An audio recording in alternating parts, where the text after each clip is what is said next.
નમસ્કાર મિત્રો, સ્વાગત છે તમારું જીકે ટુડે ગુજરાતીમાં। મિત્રો, આદિજાતિ વિકાસ વિભાગ દ્વારા 2025-26 માટે અનુસૂચિત જનજાતિના વિદ્યાર્થીઓ માટેની છાત્રાલય માટેના ઓનલાઈન ફોર્મ મંગાવવામાં આવ્યા હતા, જેમાં ઘણા વિદ્યાર્થીઓને એડમિશન મળી ગયું છે, પરંતુ હાલ ઘણા વિદ્યાર્થીઓને એડમિશન મળ્યું નથી। તેમના માટે એક સારા ન્યૂઝ આવ્યા છે। 6 સપ્ટેમ્બરે આદિજાતિ વિકાસ વિભાગ તરફથી એક નવી ત્રીજી પ્રોવિઝનલ મેરિટ લિસ્ટ બહાર પાડવામાં આવી છે, તે આપણે જોઈશું। તો મિત્રો, ચાલો આપણે યાદીને કઈ રીતના જોઈ શકીએ તે વિશેની માહિતી મેળવીએ। તો સૌપ્રથમ મિત્રો, આપણે અહીં એડ્રેસ બારમાં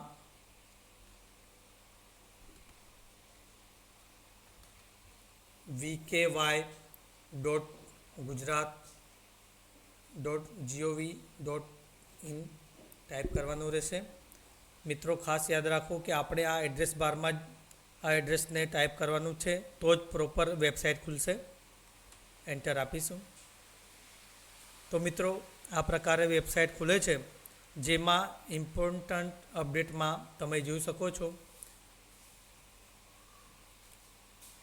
જેમાં સરકારી છાત્રાલયમાં પ્રવેશ માટે ડોક્યુમેન્ટ વેરિફિકેશન અંગેની જરૂરી સૂચનાઓ અને બાંહેધરી પત્રક નમૂનો ક આપવામાં આવ્યો છે, જે માહિતી સપ્ટેમ્બર 6ની છે।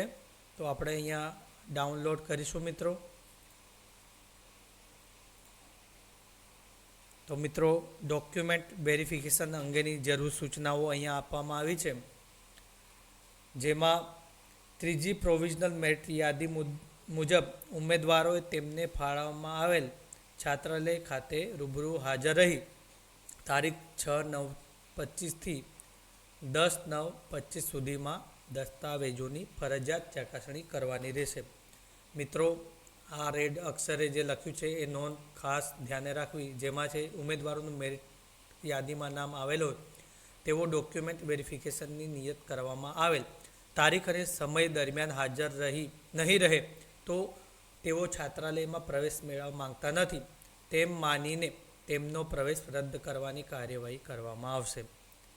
દસ્તાવેજ ચકાસણી સમયે ઉમેદવાર દ્વારા ઓનલાઈન ભરવામાં આવેલ કોઈપણ માહિતી ખોટી જણાશે કે ઉમેદવાર માંગ્યા મુજબના દસ્તાવેજ ખરા અર્થે નિયત સમયમાં પૂરા પાડવામાં અસમર્થ રહેશે તો તેનો પ્રવેશ રદ કરવાની કાર્યવાહી કરવામાં આવશે।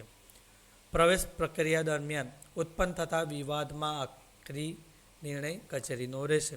તો મિત્રો, આ સૂચના ખાસ ધ્યાને લેવી। ત્યારબાદ વિદ્યાર્થીઓ દ્વારા સાથે લાવવાના થતા ઓરિજિનલ ડોક્યુમેન્ટ તથા એક સ્વપ્રમાણિત નકલની યાદી। તો મિત્રો, નીચે જે 1થી લઈને 9 સુધીના જે ડોક્યુમેન્ટ આપ્યા છે એ તમારે એક ઓરિજિનલમાં તથા એક સ્વપ્રમાણિત નકલની યાદી પણ રાખવી પડશે। ત્યારબાદ વિદ્યાર્થીએ સાથે લાવવાના થતા ફક્ત સ્વપ્રમાણિત આધાર પુરાવાની યાદી એક નકલ। તો મિત્રો, આ વિગત પણ ખાસ ધ્યાન રાખવી। નીચેના ડોક્યુમેન્ટ પણ એક નકલમાં સાથે રાખવી।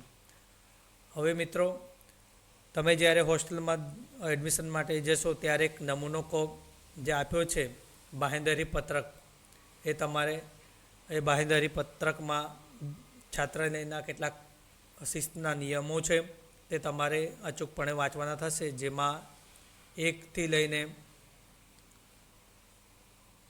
ટોટલ 21 નિયમો જે લખ્યા છે એ તમારે કાળજીપૂર્વક વાંચવાના થશે। ત્યારબાદ અહીં તમારી સાઇન, વાલીની સહી, તમારું પૂરું નામ, વાલીનું પૂરું નામ, તમારો મોબાઈલ નંબર અને વાલીનો મોબાઈલ નંબર, આટલી વિગત તમે ભરીને આ નિયમો વાંચીને તમારે છાત્રાલયમાં એડમિશન માટે જશો ત્યારે સબમિટ કરવાનું રહેશે। તો મિત્રો, આ ડોક્યુમેન્ટ વેરિફિકેશન અંગેની જરૂર સૂચનાઓ ખાસ વાંચજો અને સાથે સાથે નમૂનો ફરજિયાત ભરવાનો થશે એ ખાસ તમારે ધ્યાને લેવાનું રહેશે। હવે મિત્રો, જે જિલ્લા વાઇઝ યાદી પણ અહીંયા મૂકી છે, તમે આ વેબસાઇટમાં જોઈ શકશો। તમારા જે જિલ્લામાં તમે આવતા હો એ પ્રમાણે અહીં ડાઉનલોડનું ઓપ્શન આપ્યું છે, એમાં જોઈ શકો છો તમે કે જિલ્લા વાઇઝ બધી યાદીઓ PDF ફોર્મેટમાં આપી છે. માની લો આપણે અહીંયા આણંદ જિલ્લો છે તો આ પ્રકારે યાદી ખુલશે મિત્રો. તો આ પ્રકારે લિસ્ટ મૂકવામાં આવ્યું છે. તમે લિસ્ટ જોઈ શકો છો મિત્રો. અને બીજી એક અગત્યની સૂચના કે મિત્રો તારીખ 10/9 સુધીમાં જ દસ્તાવેજોની ચકાસણી કરવાની છે. તો વહેલી તકે તમે પોતપોતાના ડોક્યુમેન્ટ રેડી કરી લો અને તારીખ 10/9 પહેલાં દસ્તાવેજોની ચકાસણી કરાવીને પોતાનું એડમિશન કન્ફર્મ કરાવી લેશો. તો મિત્રો જેઓને હજુ સુધી એડમિશન મળ્યું નથી તેમને આ વિડીયો ખાસ જુઓ અને અન્ય મિત્રોને પણ શેર કરજો, જેથી તેઓ પણ આ વિડીયો જોઈ પોતાનું ડોક્યુમેન્ટેશન સમયસર રજૂ કરી છાત્રાલયમાં પ્રવેશ મેળવી શકે. આભાર. તો મિત્રો આપને આ વિડીયો ગમ્યો હોય તો લાઈક અને શેર કરજો અને કોમેન્ટ પણ જરૂર કરજો. અને વિડીયો પર નવા હોવ તો અમારી ચેનલને સબસ્ક્રાઈબ જરૂર કરજો. Thank you very much.